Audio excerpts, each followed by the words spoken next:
And the answer is not. Preining has kept him at bay for a net third place, just about. And the longer the lap goes on, the more chance Preining has as fending off Gounon. But this is going to be another test as he comes out of the last corner. Gounon gets a much better run on the curbs. Preining almost has those tyres out to temperature. And here Gounon just showing his nose. It's going to be hard to overtake, but he's going to try and commit around the outside. Two brilliant drivers side by side, but Preining just about fends off the Andorran and holds on to a net third place. Here come the rest of the crew. Here's Jules Gounon. There's Jordan Pepper. Look how close he is. Thomas Preining's up with him as well. 1, 2, 3 now, all running together on the track. Look how hard Jordan Pepper is fighting the wheel of that car. And they're trying to catch the two ahead, who are ahead of them in the race, but on cold tyres, Gouen and Rast. So the two in front are being reeled in. They're on cold tyres. The green Porsche, the blue BMW of Jordan Pepper trying to go around the outside somehow. Then he switches to the inside. Then he goes to the outside again, swarming around like an angry wasp all over the back of the Mercedes, but he cannot find a way past, and he's got to defend from Thomas Preining as well, who's now trying to inch around the outside of turn 2 to get the inside line for turn 3. You've got eyes everywhere if your name is Jordan Pepper at the moment. Well, Thomas Preining is a bit of a gift for Jules Gounon, because now suddenly the attacker is having to defend. Try and get a point if he can. In terms of the championship then, by quick calculations, it would be 37 points for Jordan Pepper. Oh, here we go. Or would it? I was going to say 34 apiece for Gounon, and no, he fends him off. As it stands, he holds on to it, so 34 points apiece for Gounon and Auer.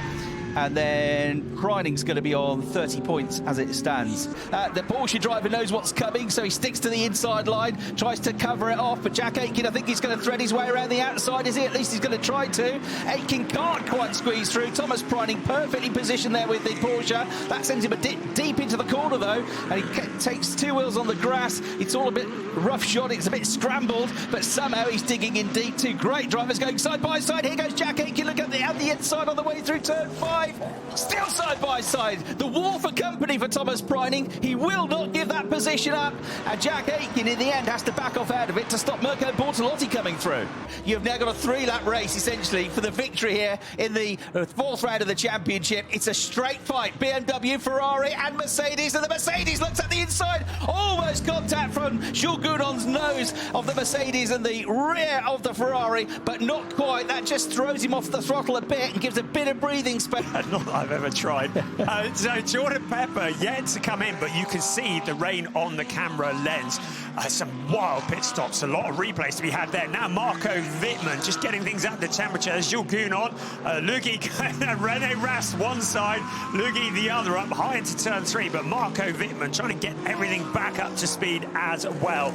Max Power will be staying out late because he doesn't need to come in a hurry, but the rain is now coming down properly. Looking out the window, heading in towards turn. Arjamaini and Ben-Dur making contact with each other. I think that Ben-Dur was just going to try and shut the door. Arjamaini says, yeah, not on my watch you don't. But now Ben-Dur with the inside line returns the compliment a little into turn T. Now up onto the banking of turn 3. Arjamaini going wide. Ben-Dur running him as close to the fence as he dare. Then flat on the accelerator. Nobody is giving way here. This is personal, isn't it? Ben-Dur on the inside. A pop of blue smoke as they make contact. Arjamaini says, I'll be having that, thank you very much. And absolutely not giving an inch to each other and coming close to contact and then making contact on the way out of the corner. He'll have his red mist descending if we're not careful. Wittmann looking very eager. This is for position. They both stop. Marco Wittmann now to the inside, sees the gap. Now Bortolotti tries to cut back to the inside. It's a drag race out of Dutzendorf. Take that. The two cars bouncing off each other. Advantage Mirko Bortolotti along the pit straight. Is Wittmann going to try again? You bet he is. He looks to the outside into turn 1. They will come. Wittmann's going to try and go the long way around. Better Mirko Bortolotti leaves the braking as late as he dare and still holds on to that position. And I reckon he's just a little bit ragged. jagged, isn't he? He's pushing hard because he knows that he's under real pressure, which is precisely what Preining needs to do as he gets to the inside. There is a little contact between the two of them, absolutely side by side. This is for the lead of this DTM race. Thomas Preining, Jack Aitken. Jack Aitken for the moment shows a clean pair of heels to the car of Thomas Preining, but Preining is quick and Aitken knows it. He's sticking his elbows out of the windows here. Engsler with the wide outside, Ben Green with arguably the quicker inside. Who's going to break late? Well, it's Ben Green still with the nose in front, but now Jack Aitken gets involved as well. Engsler to the inside of Ben Green. The two cars absolutely neck and neck around 2 towards turn 3. Jack Aitken fancies a move on Engsler as well. Ben Green still holds on. He goes deep into the corner. Now that leaves him vulnerable to Luca Engsler. This time Engsler with the nose in front, squeezes him onto the grass. Luca Engsler briefly up into third place. Now Ben Green coming back. Jack Aitken doesn't know who to follow here. Ben Green back into that third place. Fantastic racing from both of them. Ben Green gets his elbows out, stays in front, and now here's the opportunity for Jack Aitken to make it another pass. He's into fourth place.